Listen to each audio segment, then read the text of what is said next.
selamat datang di Investa News bersama saya, Anis Fathurindra Fauzia, yang akan menemani Anda beberapa menit ke depan untuk membahas seputar dunia investasi edisi Rabu 16 Agustus 2023. Indeks harga saham gabungan kembali mendekati level 7.000 pada Selasa 15 Agustus 2023. Analis prediksi IHSG bisa mencapai level 7.600 pada akhir tahun 2023. Sejumlah saham bakal mengalami kenaikan harga dan menjadi motor penggerak IHSG.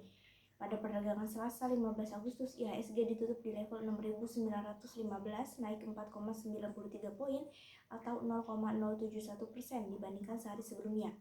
Dalam perdagangan 5 hari terakhir, IHSG terakumulasi bertambah 31,65 poin atau 0,46%. Analis yang prediksi IHSG bisa mencapai 7.600 pada akhir tahun 2003 adalah Head of Research Team and Strategic Mirae Asset Sekuritas Indonesia, Robertus Hardy. Menurut tim Mirae Aset Sekuritas Indonesia, ada 3 sektor industri yang bisa mendorong laju IHSG hingga akhir tahun 2023. Saham tersebut dari industri semen, otomotif, dan telekomunikasi.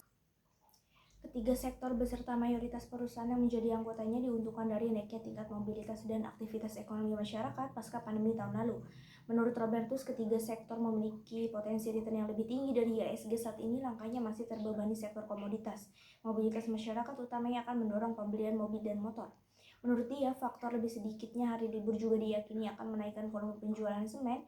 Pun sektor telekomunikasi akan diuntungkan dengan semakin meluasnya ekspansi jaringan fixed broadband. Robertus melanjutkan perusahaan-perusahaan di sektor otomotif dan industri pendukungnya akan mengalami pertumbuhan yang signifikan tahun ini. Khusus motor, penjualan unit tahun ini diprediksi tumbuh lebih dari 30% dan diyakini akan tercapai mengingat pertumbuhan semester 1 2023 mencapai 42,5% dibanding tahun pertama tahun lalu. Di sektor telekomunikasi, belanja komunikasi masyarakat masih akan tumbuh meskipun tingkat pemakaian ponsel pintar di Indonesia sudah cukup tinggi. Potensi pertumbuhannya diprediksi masih cukup besar, terutama karena operator telekomunikasi sedang menggodok konversi layanan fixed broadband dengan mobile data. Adapun di sektor semen, dia menilai bahwa semakin pulihnya tingkat konsumsi masyarakat masih akan mendorong pertumbuhan sektor pendukung infrastruktur tersebut. Ditambah dengan faktor turunnya harga komoditas dapat menguntungkan beberapa produsen bahan bangunan itu. Adapun menurut Head of Research Investasi Kumega Capital Sekuritas, Sheryl Tanuwijaya, yang mencermati bahwa IHSG di bulan Agustus 2023 ini masih dipengaruhi sentimen global setelah inflasi AS di bulan Juni kemarin yang lebih naik di bulan sebelumnya dan semakin menjauhi target The Fed di 2%. Menurut Sheryl, hal ini membuat pelaku pasar kembali bimbang dan menimbulkan ketidakpastian dari kebijakan moneter The Fed berikutnya. Sesuai yang disampaikan oleh Gubernur The Fed, pada Federal Open Market Committee, lalu The Fed akan mencermati data-data yang bakal menentukan kebijakan moneter selanjutnya. Berita selanjutnya yaitu harga emas turun di hari ketiga berturut-turut. Rabu 16 Agustus, harga emas spot berada di 1.901 US dollar per ons troy. Harga emas turun tipis di posisi kemarin 1.902 US dollar per ons troy. Harga emas spot turun 0,68% dalam sepekan terakhir. Sedangkan harga emas kontrak Desember 2023 di Commodity Exchange turun 0,12% ke 1.932 US dollar per ons troy. Dalam sepekan harga emas berjangka turun 0,91%. Penurunan harga emas dalam 3 hari terakhir melanjutkan pelemahan harga logam mulia yang terjadi dalam 3 pekan terakhir. Dalam 4 pekan, harga emas spot tercatat turun 3,8% dari level 1.976 US dollar per ons troy pada 19 Juli 2023. Harga emas turun di tengah ekspektasi bahwa Federal Reserve kemungkinan akan mempertahankan suku bunga lebih tinggi lebih lama setelah data AS yang kuat menjaga emas di dekat level terendah 6 minggu. Penjualan retail Amerika Serikat melonjak 0,7% bulan lalu. Departemen Perdagangan AS mengatakan peningkatan penjualan retail menunjukkan ekonomi terus berkembang di awal kuartal ketiga. Ekonomi yang disurvei oleh Reuters memperkirakan penjualan retail naik 0,4%. Menurut Edward Moya, analisis pasar senior Amerika, laporan penjualan retail mengesankan yang menunjukkan ekonomi tidak melemah dan itu tidak memaksa Fed untuk mempertahankan prospek kenaikan suku bunga lebih lanjut. Moya menyebut level harga emas 1.900 US dollar per ons troy adalah level kunci bagi banyak pedagang ketika mereka fokus pada emas.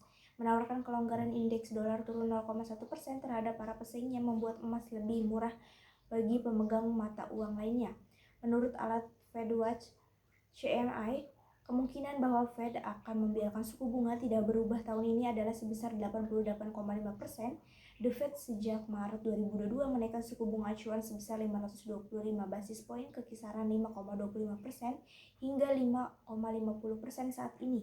Suku bunga tinggi meningkatkan biaya peluang pemegang emas batangan. Berita selanjutnya, harga minyak tertekan di tengah data ekonomi Cina yang lesu. Tekanan harga ditambah dengan kekhawatiran bahwa pemotongan tak terduga suku bunga kebijakan utama Cina tidak cukup substansial untuk memanjakan pemulihan pasca pandemi yang tersendat di negara itu. Rabu 16 Agustus, harga minyak WTI kontrak September 2023 di New York Mercantile Exchange tetap di 80,99 US dollar per ounce troy setelah kemarin terjun 1,84%. Minyak mentah Brent berjangka kemarin turun 1,5% menjadi 84,89 US dollar per barel. Pemotongan pasokan oleh Arab Saudi dan Rusia, bagian dari grup OPEC yang terdiri dari organisasi negara pengekspor minyak dan sekutunya, telah membantu membangkitkan retail harga selama 7 minggu terakhir. Menurut Adrian Ripple, baik Brent dan WTI telah jatuh untuk 2 hari berturut-turut karena pasar minyak mengambil nafas. Output industri dan data penjualan retail menunjukkan ekonomi Cina melambat lebih lanjut bulan lalu. Data ekonomi importir minyak terbesar dunia ini mengintensifkan tekanan pada pertumbuhan yang sudah goyah dan mendorong otoritas untuk memangkas suku bunga kebijakan utama untuk meningkatkan aktivitas ekonomi. Bank Sentral Cina menurunkan suku bunga sedikit lebih. Data yang menyoroti tekanan intensif pada perekonomian terutama dari sektor properti. Analisis mengatakan pemotongan itu terlalu kecil untuk membuat perbedaan yang berarti. Ada kekhawatiran Cina akan kesulitan untuk memenuhi target pertumbuhan sekitar 5% untuk tahun ini tanpa stimulus fiskal lebih. Barclays memangkas perkiraan pertumbuhan produk domestik bruto di Cina 2023 menjadi 4,5%. Barclays menyebut pertumbuhan ekonomi yang lebih rendah ini disebabkan oleh penurunan pasar perumahan yang lebih cepat dari perkiraan.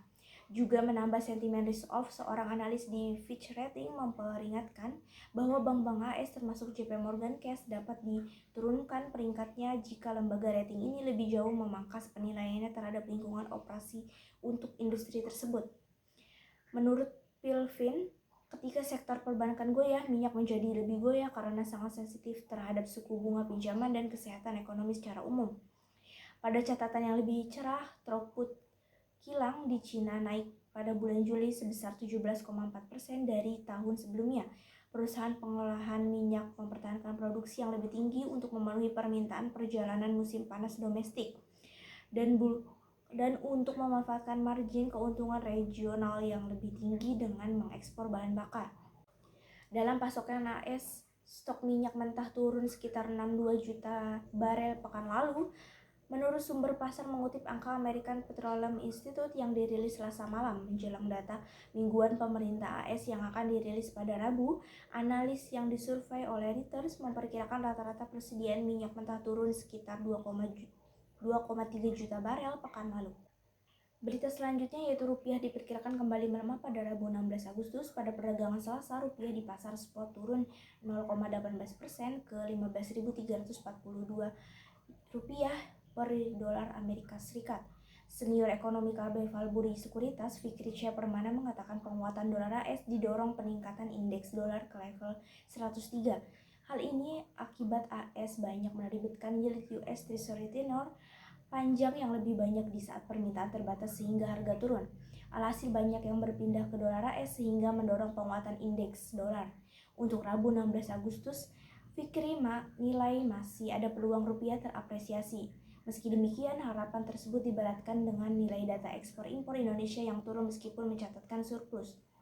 Selain itu akan ada hasil FOMC yang dinilai apabila masih ada tekanan hawkish, maka dikhawatirkan indeks dolar masih menguat kembali dan bisa menekan rupiah. Namun jika masih netral atau sesuai ekspektasi, maka indeks dolar bisa kembali ke level bawah 103 dan harapannya bisa berdampak positif terhadap rupiah. Senada Presiden HFX Internasional Berjangka Sutopo Widodo juga menilai notulen FOMC yang akan dirilis pada hari Rabu dapat memberikan petunjuk lebih lanjut tentang Fed selanjutnya. Meski demikian, ia juga menilai rupiah akan melemah pada esok hari, sebab rupiah telah memasuki tren teknis jangka pendek untuk 15.500 rupiah. Selain itu, para pedagang juga mengawasi penjualan obligasi dari Departemen Keuangan. Sutopo memperkirakan rupiah akan bergerak pada rentang 15.300 sampai 15.400 rupiah per dolar US. Sementara Fikri memproyeksikan tentang rupiah di kisaran 15.220 hingga 15.420 per US dollar. Berita tersebut menjadi berita penutup pada pagi hari ini. Saya Nisfatul Indri Fauzia, pamit undur diri, sampai jumpa.